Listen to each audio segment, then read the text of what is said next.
በወላይታ ሶዶ ከተማ እየተባባሰ የመጣው የስራ አጥነት ችግርና የተለያዩ የልማት ጥያቄዎች ምላሽ ሊሰጣቸው እንደሚገባ የሕዝብ ተወካዮች ምክር ቤት አባላት ጠየቁም።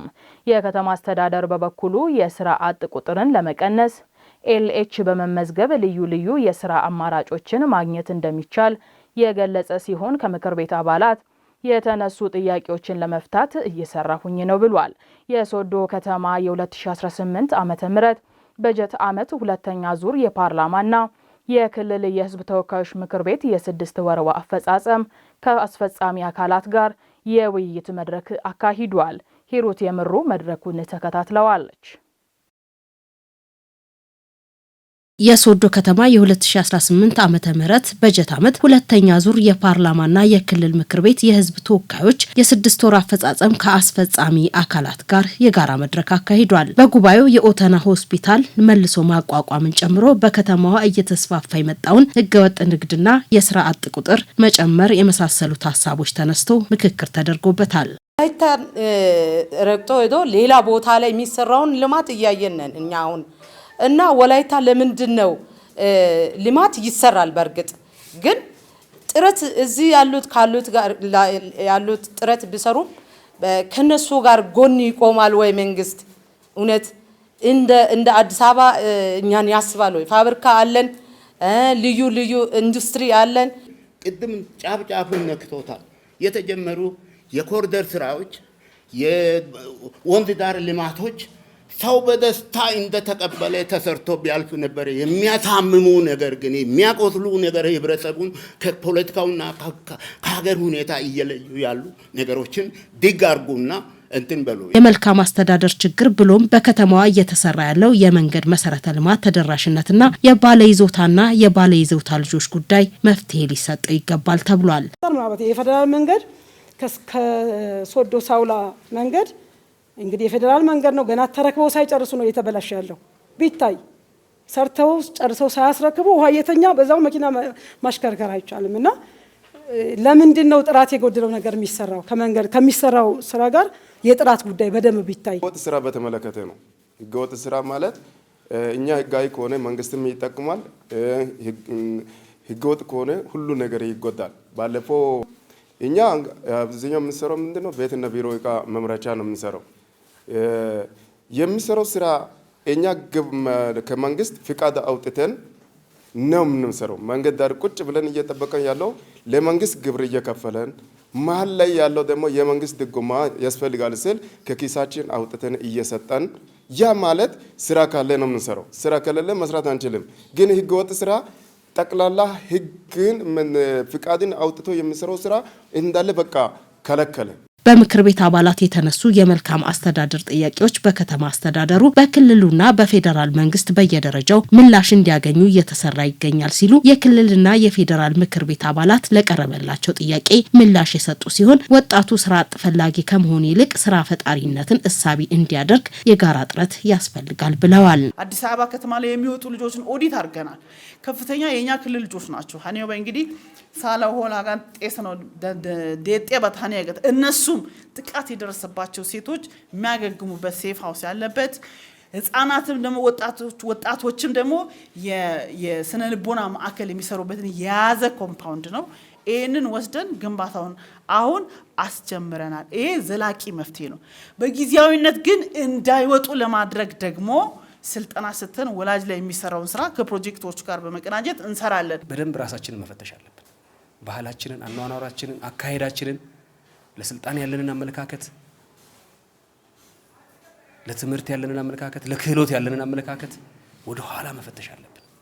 ሰው ዲግሪውን እየጣለ ትላንት ማታ አንድ ጓደኛዬ ይመናለኝ ቤተክርስቲያን በጣም የሚያዘወትር ሰው ይወደዳል።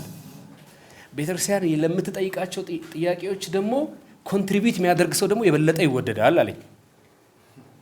በየጊዜው ቤተክርስቲያን የሚሄድ ሰው ሳምንት 7 ቀን ውስጥ ቤተክርስቲያኑን 6 ቀን የሚሄደው ሰው የትኛው ሰዓት ሰርቶ ነው ብሩን አምጥቶ ለቤተክርስቲያን ደግሞ የሚሰጠው? መፈተሽ አለበት ማለት ነው።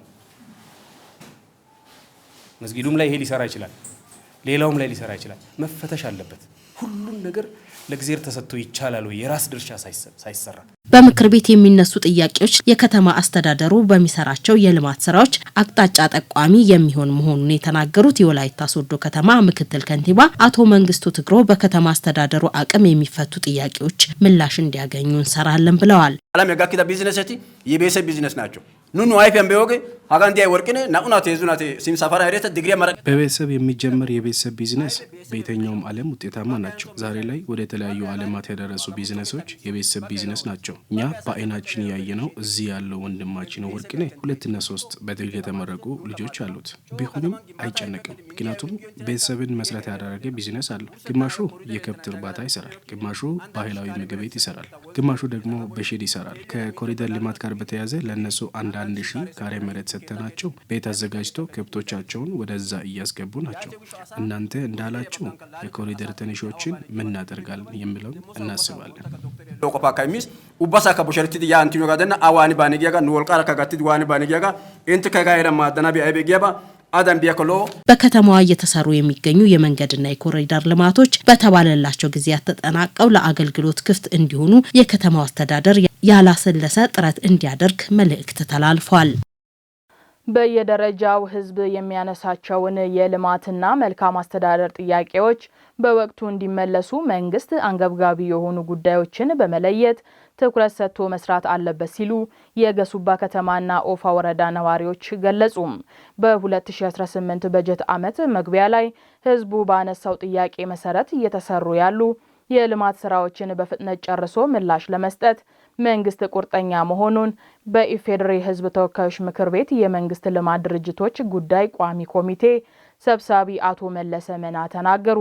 የኢፌዴሪ ህዝብ ተወካዮች ምክር ቤትና የክልል ምክር ቤት አባላት በኦፋ ወረዳና በገሱባ ከተማ አስተዳደር በ2018 በጀት ዓመት ሁለተኛ ዙር አፈጻጸም ላይ ያተኮረ የውይይት መድረክ ከአካባቢው ህዝብና ከአስፈጻሚ አካላት ጋር አካሂደዋል። ሰይፉ ሳሙኤል ላጠናቀረው ዘገባ ፍሬ ህይወት ተስፋዬ ህዝብን በመወከል በዞን በክልልና በፌደራል ፓርላማ የሚገኙ ተወካዮች በበጀት ዓመት 2 ጊዜ ከመረጧቸው ህዝብ ጋር በሁሉ አቀፍ ልማትና መልካም አስተዳደር ጉዳዮች ዙሪያ እንደሚወያዩ ይታወቃል። በዚህ መሰረት በወላይታ ዞን ኦፋ ወረዳና በገሱባ ከተማ አስተዳደር ህዝብ በመወከል በየደረጃው ያሉ ምክር ቤት ተወካዮች ባለፉት 6 ወራት የተከናወኑ የልማት ስራዎችን በተመለከተ ከህዝብ ጋር ውይይት መድረክ አካሂደዋል። በዚህ መድረክ የተሳተፉ የማህበረሰብ ክፍሎች እንደገለጹት ከዚህ በፊት ሲጠየቁ የነበሩ የልማት ጥያቄዎች በከፊል የተመለሱ ቢሆንም ያላለቁትን በጊዜ መጨረስ ያስፈልጋል ብለዋል። ውሃም አንጻር ከደቀያ ማዘጋጃ አካባቢ ላይ ከፍተኛ የህዝብ ጥያቄ እንዳለና ይሄ በፊት ተሰርቶ የተበላሸ ስላለ በመንግስትም በህዝብም ትኩረት ተሰርቶ ለህዝቡ ትክክለኛ አገልግሎት እንዲሰጡ ተብሎ ተነስቷል። ኦቶና ሆስፒታል ጉዳይ በአንክሮ ቀጣይ በሁለቱም ምርጫ ክልልም ሆነ በዞን በኩልም በክልል በኩልም በፌደራል በኩልም ይሄ ነገር ትኩረት ተደርጎ ቢሰራ ለወላይታ አብዛኛው ህዝብ ጥያቄ ስለሆነ መልስ ማግኘት አለበት። ስራ መፍጠር በማህበር አደራጅቶ ስራ እንዲሰሩ ማድረግ ስራዎች ባጀት ተመድቦ እንዲሰሩ የማድረግ ስራዎች ቢሰራና መንግስት ስራ ብቻ ሳይሆን ንብ እርባታ ላይ ተደራጅቶ ለመስራት ገንዘብ ያስፈልጋል። ደግሞ አሁን እንደ ገሱባ እንደ ወላይታ ትናይ አንደኛ በትምህርት ብቻ ነው ሰው የወጣው። ባለፉት 6 ወራት የተከናወኑ የልማት ስራዎች መሆናቸውን የገለጹት የኦፋ ወረዳና ገሱባ ከተማ አስተዳደር አመራር አካላት ተጀምሮ ያላለቁትን የልማት ስራዎችን በተቀመጠላቸው ጊዜ ገደብ በመጨረስ ምላሽ ለመስጠት እየተሰራ ነው ብለዋል።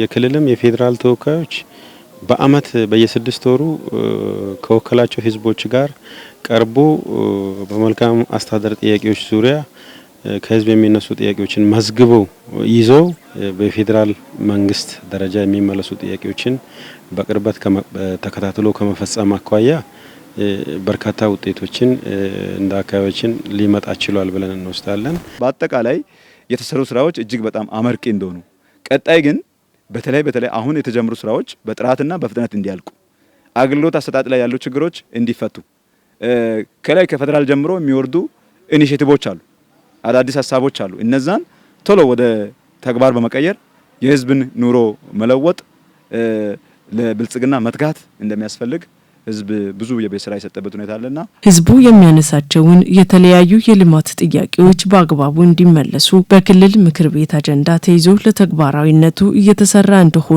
የኦፋ ወረዳና የአካባቢውን ህዝብ በክልሉ ምክር ቤት የወከሉ ተወካዮች ተናግረዋል። ተማን ወረዳን ትምህርቲያን ጤና ኦጊያ ሀታን በከተማ ደረጃ እንዲሁም በወረዳ እየተሰሩ ያሉና ያልተሰሩ የመንገድ፣ የመብራት፣ የውሃ፣ የግብርና ስራዎች ጋር ተያይዞ የተነሳውን እያንዳንዱ ጥያቄዎችን ይዘን በዞን በክልልና በፌዴራል ደረጃ የሚፈቱትን በመለየት ለሚመለከተው አካል እናደርሳለን። በጥያቄዎች ላይ ለውጥ እንዲመጣ እናደርጋለን። ወሸቱ ቦላ ለውጥ ያናዳ ሞቴ ወስቶ ቦላን ባናው ኮሸስ ቡሳ ኢቪዲዮ ቡሳ ዳሮ ኡፋይሲያ ቡሳ ቪዲዮ አሁን እየተሰሩ ያሉ ስራዎች ጥሩ ሂደት ላይ ናቸው። ነገር ግን የህዝቡን ጥያቄ የሚመልሱ ናቸው ወይ ከተባለ ሙሉ በሙሉ አይፈቱም።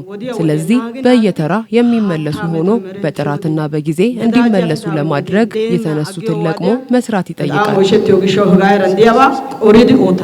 በኢፌዴሪ ህዝብ ተወካዮች ምክር ቤት የመንግስት ልማት ድርጅቶች ጉዳይ ቋሚ ኮሚቴ ሰብሳቢ አቶ መለሰ መና በበኩላቸው በመጀመሪያ ውይይት ጊዜ የተነሱ የተለያዩ መሰረታዊ ጥያቄዎችን ለመመለስ የተደረገው እንቅስቃሴ የሚበረታታ እንደሆነ ጠቅሰው የቀሩ ስራዎችን ትኩረት ሰጥቶ መስራት ያስፈልጋል ብለዋል። ጤና ላይ፣ ፋርማሲ ላይ፣ ትምህርት ላይ፣ ብሎክ ግራንት ላይ ድሮ ቆሞ ነበረ። ማውረድ መጀመራችሁ ጥሩ ነው። ዲዩቲ መክፈል መጀመራችሁ ጥሩ ነው። ገሱባ በግብርና ላይ የተመዘገበው በውሃ ላይ፣ በመንገድ ላይ፣ በመብራት ላይ ዋጋ ተከፍለው ነው። ሪኮግናይዝ ማድረግ አንደርማይን ማድረግ አያስፈልግም። መስተካከል የሚገቡ ጉዳዮችን እንዲስተካከሉ ለአመራሩ ጥያቄ ማስተያየትን መስጠት ነው። መስጠት ብቻ ሳይሆን ከኔ ምን ይጠበቃል ጊያካ ማየት አለበት። እያንዳንዱ ዜጋ አገር በጋራ ነው የሚገነባው። እስካሁን ምላሽ ላላገኙ የልማትና መልካም አስተዳደር ጥያቄዎች ምላሽ ለመስጠት ህዝብን በማሳተፍ ብሎም መንግስታዊና መንግስታዊ ያልሆኑ ድርጅቶችን በማቀናጀት እንዲያከናውኑ ክትትልና ድጋፍ ማድረግ ያስፈልጋል ተብሏል። ለኢንቨስትመንት ቦታ የተሰጠን ቢሆንም ከተለያዩ ጥያቄዎች ነፃ በማድረግ ባለመመቻቸቱ ልማት ሳንገነባ ቆይተናል አሉ የወላይታ ሶዶ ከተማ የግል ባለሀብቶች። መሬት ለማልማት ወስደው ባላለሙ የግል ባለሀብቶች ላይ በህግ አግባብ እርምጃ እንደሚወሰድ የደቡብ ኢትዮጵያ ክልል ኢንቨስትመንት ቢሮ ኃላፊ ወይዘሮ አጸደ አይዛ ገለጹ። ለዝርዝሩ ነህሚያ ገነቱ። አንድ ሀገር በኢኮኖሚ እድገትና በማህበራዊ ልማት ዘርፍ አደገ የሚባለው ሀገር ያላትን እምቅ ሀብት በብቃት በመጠቀም ወደ ምርትና አገልግሎት መቀየር ሲቻል ብቻ ነው። ታዲያ የወላይታ ሶዶ ከተማ አስተዳደር ኢንቨስትመንት ፎረም ከወላይታ ሶዶ ከተማ ባለሀብቶች ጋር ውይይት ባደረገበት ወቅት መሬት ወስደን ለማልማት በተደጋጋሚ ብንጠይቅም ተከልክለናል የሚሉ የግል ባለሀብቶች አልታጡም። እኛ ጨርሻ አክሲዮን ማህበር በ2014 ጨረታውን ያሸነፍነው ከ2014 ጀምሮ ደግሞ 4 ዓመት ሙሉ ማዘጋጃ ተመላልሰናል። ያንን ቦታ ለማስለቀቅ ብለን እዛው ቦታ ላይ ደግሞ 15 አባወራዎች አሉ። ለነሱ ቦታ በዛን ሰዓት 200 ካሬ ነበር የሚሰጣቸው። ያንን ቦታ ለማስወሰን እስከ ሐዋሳ ድረስ እስከ አርባምንጭ ዞረን ነበር። ብዙ ዋጋ ከፍለን አስወስነናል። ተወስኖ ከመጣ በኋላ ሶዶ ማዘጋጃ ቤት ቦታ የለም መሬት የለም በሚል ይህንን 3 ዓመት ሙሉ ተንከራተናል። ውርሳይዳ ሀራን ከጥቅ እዚህ አካባቢ ከፍ ያለ ፎቅ ይሰራለሁ ብዬ ጠይቄያለሁ። ሌሎችም በሄክታር ብዙ ሲወስዱ እኔ ግን 2000 ካሬ ጠይቄ የሚሰጠኝ አካል የለም። ብዙ ባለሀብቶች ቦታ ወስደው አጥረው አስቀምጠዋል። እነዚህ የሚሰሩ ናቸው አካባቢውንም ያሳድጋሉ ተብሎ የሚደግፈን ከሌለ አሁን ፍራቻ ላይ ነን። ስለዚህ ብንጠይቅም የሚሰጠን የለም። ኦይቲ የሚያይባ በከተማችን በኢንቨስተሮች የሚሰሩ ልማት ስራዎች መበራከት ለከተማው ውበት ሌላ ገጽታ ይሰጣል ያሉት ደግሞ የወላይታ ሶዶ ከተማ ኢንቨስትመንት መምሪያ ኃላፊ አቶ ቸርነት ተስፋዬ ገልጸዋል። ኢንቨስትመንት ለልማት ወስደው ባላለሙ ቦታዎችን በተመለከተ ስንመለከት ሁላችንም እንደምናውቀው የከተማ መሬት በጣም ውስን ሀብት እንደሆነ ይታወቃል። ይሄንን ውስን ሀብት ለታለመለት ዓላማ በመናውልበት ሰዓት ለበርካታ ወጣቶች የስራ ዕድልም ጭምር በመፍጠር ረገድ ፕሮጀክቶቹ ወደ ስራ ሲገቡ ከኮንስትራክሽን እስከ ወደ መደበኛ ተግባራት በሚገቡ ሰዓት የሚኖረው ሚና ቀላል አይደለም። የግል ባለሀብቶች ለኢንቨስትመንት ቦታ ወስደው ሲያለሙ አንድም ከተማን ያሳድጋሉ፣ በሌላው መልክ የስራ አጥ ቁጥርን ይቀንሳል ያሉት የወላይታ ሶዶ ከተማ ከንቲባ ወይዘሮ እታገኝ ኃይለማርያም ናቸው። በወሰዱት ቦታ ሲያለሙ ለስራ አጥ ወጣቶች የሚፈጥረው የስራ እድል ቀላል አይደለምና ችግሩን ሼር ማድረግ ከዛ ውጪ ደግሞ አልምቶ ሲጨርሱም የከተማውን ስታንዳርድ በጠበቀ መልኩ ከመብራት ከቀለም ጋር ያለውን ስታንዳርድ በጠበቀ መልኩ መስተዋትም እንደዚሁ የወጣ ህግ አለ። እሱን ተከትለው እንዲያለሙ የጋራ መግባባት ለመፍጠር ነው። በክልላችን የሚገኙ አልሚ ባለሀብቶች በኢንቨስትመንቱ ዘርፍ ለማልማት መሬት ወስደው ባላለሙ ባለሀብቶች ላይ በህግ አግባብ እርምጃ የሚወሰድ መሆኑን የገለጹት የደቡብ ኢትዮጵያ ክልል ኢንቨስትመንት ቢሮ ኃላፊ ኮሚሽነር ወይዘሮ አጸደ አይዛ ናቸው። በጣም በፍጥነት በአንድ አመት ውስጥ ወስደው የሚጨርሱ በጣም የተሻሉ ስራ የሚሰሩ አሉ። በዛው ልክ ደግሞ አጥረው ያስቀመጡ አሉ። አሁን የተግባባ ነው ያጠሩት ሁሉ ወደ ስራ ፈጥነው እንዲገቡ። ከዛ ውጪ ፈጥነው ካልገቡ የክልሉ አዋጅም ደንብ መመሪያም በተሻሻለው አዋጅ መሰረት መሬት ወደ መሬት ባንክ የማዞር አሰራር ውስጥ ሳንገባ በፊት ከባለሀብቱ ጋር መግባባት ስላለብን ያው መሬት መቀማት ግብ ስለማይሆን ቶሎ ፈጥነን ወደ ስራ እንገባለን የሚል መግባባት ላይ ነው የደረስነው። ያንን ደግሞ አይተን ቀጣይ ላይ በዚህ ደረጃ ካልተካሄደ ያው አሰራር ጠብቀን እርምጃ መውሰዳችን ስለማይቀር በስፍራው የተገኙ አልሚ ባለሀብቶች በተሰጣቸው ጊዜ የወሰዱትን መሬት በአግባቡ ለታለመለት ዓላማ ያዋሉትን የእውቅና ሰርተፊኬት ሰጥቷቸዋል።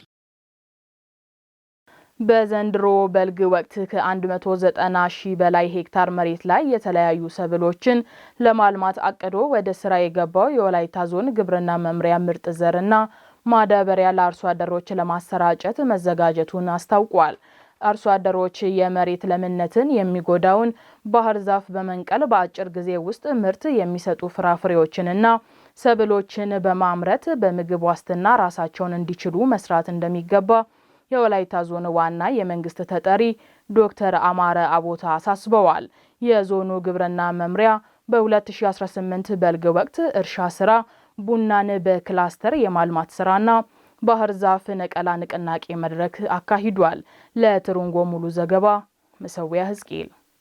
የዜጎችን የኑሮ ሁኔታ ለማሻሻል እንዲሁም ሀገሪቱን ከጥገኝነት ለማላቀቅ በአሁኑ ጊዜ በሀገራችን ለግብርና ዘርፍ ልዩ ትኩረት ተሰጥቶ እየተሰራ ይገኛል። ወቅቱ የበልግ እርሻ ወቅት በመሆኑ አርሶ አደሮች የተለያዩ ምርቶችን በጊዜ በመዝራት ውጤታማ እንዲሆኑ የወላይታ ዞን ግብርና መምሪያ የምርጥ ዘርና የአፈር ማዳበሪያ ለወረዳዎችና ለከተማ አስተዳደሮች እያሰራጨ ይገኛል። በ2018 ዓ.ም በልግ እርሻ ዙሪያ ከወረዳዎችና ከከተማ አስተዳደሮች ከተወጣጡ ባለድርሻ አካላት ጋር የውይይትና የንቅናቄ መድረክ ተካሂዷል። ላይ በበልግ አዝመራ ላይ እኛ ያሰብነው ወደ 246996 ሄክታር ነው። ይሄ 246996 ሄክታር ሁሉንም ቋሚ ሰብሎችም ጭምር ነው። ነገር ግን በዚህ በልግ አዝመራ ቀጥታ እናለማለን፣ ቀጥታ እንሸፍናለን ብለን ያዝነው ወደ 196000 ሄክታር ነው።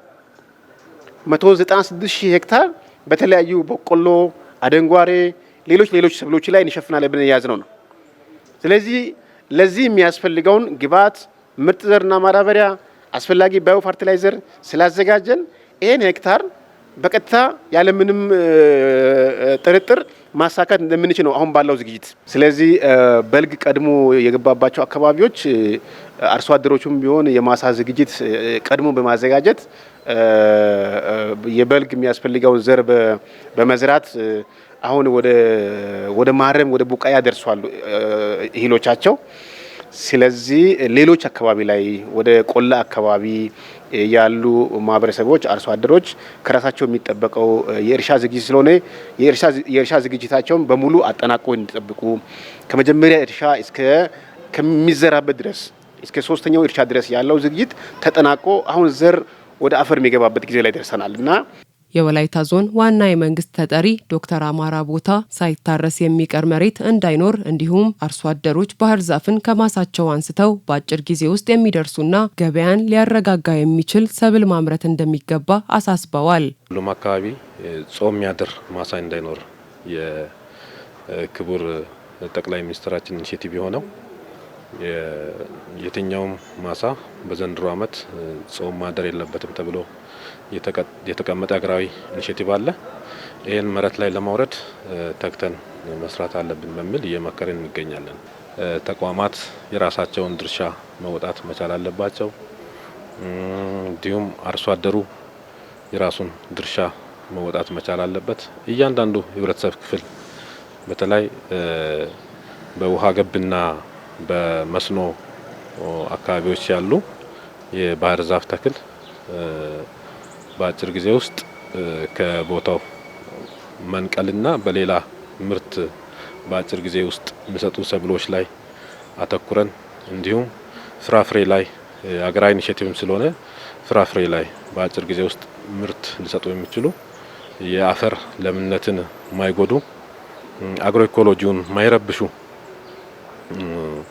የፍራፍሬ አይነቶች ላይ አነጣጥረን መስራት አለብን። እንዲሁም ቶሎ በአጭር ጊዜ ውስጥ ምርት ሰጥቶ በየአመቱ ሰው ብር ከዛ እየሸጠ ያለማ ምርት የሚያገኝበት ሂደት ላይ መከተል አለብን። ቡናን በክላስተር ለማልማት ከአርሶ አደሮች ማሳ ባህር ዛፍን ለመንቀል እንዲሁም በበልግ እርሻ የተሻለ ምርት ለመሰብሰብ አቅደው እየሰሩ መሆናቸውን የገለጹት ደግሞ የመድረኩ ተሳታፊዎች ናቸው። ወረዳ ያው በቡና አብቃይነት የሚታወቅ ወረዳ ነው ውፋ ወረዳ። ነገር ግን የቡና ልማት ስራችን ተዳክሞ ነበር የተወሰነ ጊዜ። ይህንን እንዲንሰራራ ለማድረግ በጥሩ ሁኔታ እየሰራን ያለንበት ሁኔታ አለ። ቡና ልማት ላይ እንግዲህ የመጀመሪያው ስራ ችግኝ ፍሌት ነው። እኛ ዘንድሮ ከ400 ሺህ በላይ የቡና ችግኝን በመንግስትና በኤንጂኦ አንድ ሜንሽን ፎር ሜንሽን የሚባል ኤንጂኦ አስተባብረን እኛም በራሳችን ማዕከላዊ ችግኝ ጣቢያ ከ400 ሺህ በላይ የቡና ችግኞችን የማዘጋጀት ስራ አጠናቀናል። ቀጥሎ የሚመጣው ጉድጓድ ዝግጅት ነው። ጉድጓድ ስናዘጋጅ መጀመሪያ ያው አርሶ አደሮችን መርጠናል። ወደ 12 ቀበሌ ላይ ኩታገጠም በሆነ መንገድ እያንዳንዱ አርሶ አደር በራሱ ማሳ ዝቅተኛ 250 እና ከዛ በላይ ጉድጓድ እንዲቆፍር የማድረግ ስራ ሰርተናል።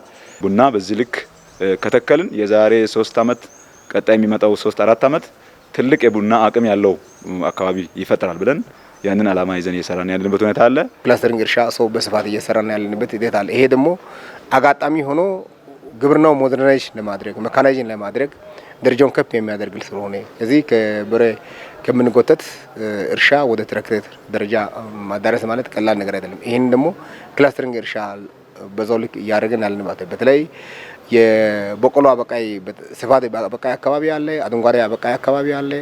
ስለዚህ በዚህ በልግ ትኩረት አድርገን የምንሰራው የክላስተሪንግ እርሻ ስለሆነ ክላስተሪንግ እርሻ ደግሞ ለምን የምንጠቀመው የሚለው ነገር አጋጣሚ ሆኖ አንድ አካባቢ አርሶ አደር አንድ አይነት ከዘራ ያኔን ለመሰብሰብ ለማጨድ በሽታን ለመከላከል ሌላው ደግሞ ለሻጭም ከሆነ በዛው ልክ ስለሆነ ክላስተሪንግ እርሻ ወሳኝ ስለሆነ በዛው ልክ በስፋት ልንሰራ አቅደን እየገባን ያለንበት ወቅት ስለሆነ በዚህ ስብሰባ በዚህ ልክ እየሄደን ያለንበት ሂደት አለ። አርሶ አደሮች ምርትና ምርታማነታቸውን ለማሳደግ ወቅቱንና የባለሙያ ምክር በመቀበል ማሳቸውን ማልማት እንደሚገባም ተመላክቷል። የትራፊክ አደጋ የሚያስከትለውን ከፍተኛ ጉዳት ከመቀነስ አኳያ በየትምህርት ቤቶች ተማሪዎችን ማስገንዘብ እንደሚገባ የወላይታ ሶዶ ከተማ የመንግስት ረዳት ተጠሪ አቶ መስፍን መድህን ገለጹም። የሶዶ ከተማ ትራንስፖርት መምሪያና የከተማው ፖሊስ መምሪያ በጋራ በመሆን ለተማሪ ትራፊክ ፖሊሶች፣ ለመምህራንና ለርዕሰ መምህራን የግንዛቤ ማስጨበጫ ስልጠና ሰጥቷል። ለዝርዝሩ አዲስ ዓለም ሞገስ።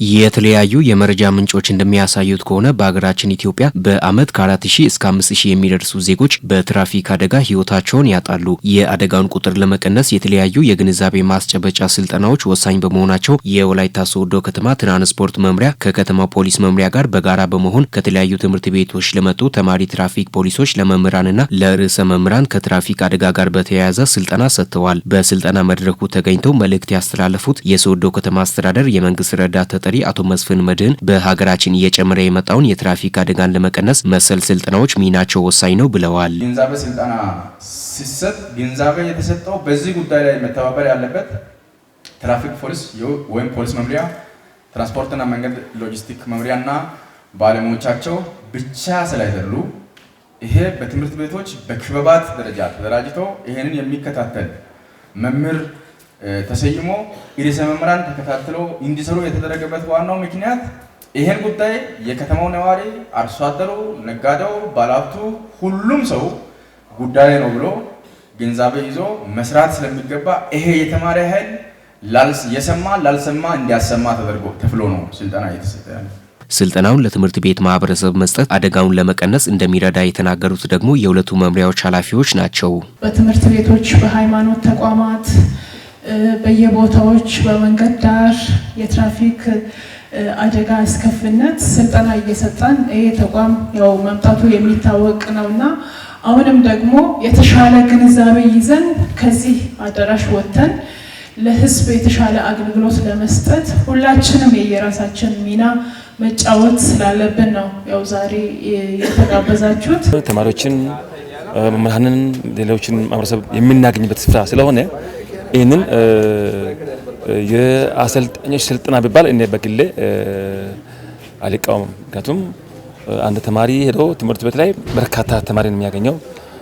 አንድ ርዕሰ መምህራን አንድ የክፍል ተጠሪ የሚያገኛቸው በርካታ ሰዎችን ወር ተማሪዎችን ስለሆነ በትምህርት ሄዶ ይህንን ስራ ላይ ካዋሉ በርካታ ለውጦችን እናገኛለን። በከተማው ከሚገኙ ከተለያዩ ትምህርት ቤቶች የመጡ መምህራንና ርዕሰ መምህራን በትምህርት ቤቶቹ የተቋቋሙ ክበባትን በማጠናከር ተማሪዎች የተሻለ ግንዛቤ እንዲያገኙ የድርሻቸውን ለመወጣት መዘጋጀታቸውን ገልጸዋል። ይህን የሚስሩ የተቋቋሙ ክበቦች አሉ።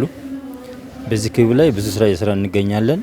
ተማሪዎች በረፍት ሰዓት ከረፍት ሰዓት ውጪም በመደበኛ ሰዓትም ይህን አደጋ በተመለከተ የግንዛቤ ትምህርት እናደርጋለን። ይህንን ትምህርት በቀጣይ ጊዜያቶች ለመቀጠል እጅግ በጣም አስበን አቅደንም እየሰራን እየተንቀሳቀስን ያለ ነው። በጀት አለው ትምህርት ቤት ለክበባት እንዲመድብ መመሪያ ይፈቅዳል፣ ደንብ ይፈቅዳል። ስለዚህ እንመድባለን። ሪፍሬሽመንት ለተማሪም ለክበቡ ተጠሪ መምህርም ማድረግ የሚገባን እናደርጋለን። የተማሪ ትራፊክ ፖሊሶችም በወሰዱት ስልጠና መሰረት ወደ መንገድ ሲወጡ እግረኞች ግራ ጠርዝ ይዘው እንዲጓዙ ከማስቻል ባለፈ በሚኖሩት አካባቢ ያሉ የማህበረሰብ ክፍሎች የተሻለ ግንዛቤ እንዲኖራቸው ለማድረግ መዘጋጀታቸውን አንስተዋል። እኔ በተቻለኝ መጠን እንግዲያውስ በትምህርት ቤታችን አንጻር የሚገባውን ትምህርት አሁን ተቀብያለሁ። ያንኑም ለማስተማር ቃል ገባለሁ። ከመናገርም ባለፈ በተግባር ለማሳየት ማለት ነው። እሱን ቃል ገባለሁ። ከቸርችም አንጻር አንዳንድ ድሎች አሉኝ በቸርች ህጻናቶችን የማስተምርበት እና በዛ አጋጣሚ ህጻናቶችን አስተምራለሁ። ማላውቁትን ነገሮችን ብዙ ነገር ነው የተማርኩኝ። መጀመሪያ ከምንሰጣቸው አገልግሎት ኢቭን የበለጠ አድርገን እንድንሰራ አነቃቅቶናል። ከኛ የሚጠበቀውን ነገር የተማሪዎችን ህይወት እንደመጠበቅ ነው እና ያንን እኛ ስናደርግ የማይሰሙን የማይተባበሩን ተማሪዎች ብዙ ተማሪዎች አሉና እነሱን እንዴት ማስተካከል እንዳለብን እና ከዛ ከመጀመሪያው በተሻለ መንገድ እንዴት መስራት እንዳለብን አሁን በተሰጠን ስልጠና በደንብ ነው የተማርኩት። ከተማዋ 7 መግቢያና መውጫ ያላት በመሆኑ በትራፊክ መጨናነቅ ምክንያት የሚከሰቱ አደጋዎች እንዲቀንሱ የሁሉም ድርሻ ወሳኝ ነው ተብሏል። ይሄን ነገር የመቀነስ ስራ ደግሞ ሁላችንም ባለቤት ሆነን መስራት አለብን ማለት ነው። ህዝቡም መጠንቀቅ አለበት። እኛም ደግሞ ለተማሪዎቻችን እንዴት ስልጠና እየሰጠን መተናል የሚለው ነገር ቀጣይም ደግሞ እንዴት አሁን ካለው የትራፊክ አደጋ ጋር የየራሳችን ድርሻ ይዘን መውጣት አለብን ማለት ነው። ቀረበል የሚገኘው ለትራፊክ ፖሊስና መንገድ ትራንስፖርት መስጠት አለባቸው። አልፎ ሲገኝ ደግሞ የኛ ባለሙያዎች የሚቀርቡበት ሁኔታ ይኖራልና ዞሮ ዞሮ ሁሉንም አንድ መቀየር ስለማይቻል በግንዛቤና በትምህርት ከጊዜ ወደ ጊዜ የዜጎችን አእምሮ እያደስና በመጨረሻም በአመቱ የትራፊክ አደጋን ከመቀነስ አኳያ የተሻለ አፈጻጸም ላስመዘገቡ ትምህርት ቤቶች የእውቅና ሰርተፍኬት ተሰጥቷል።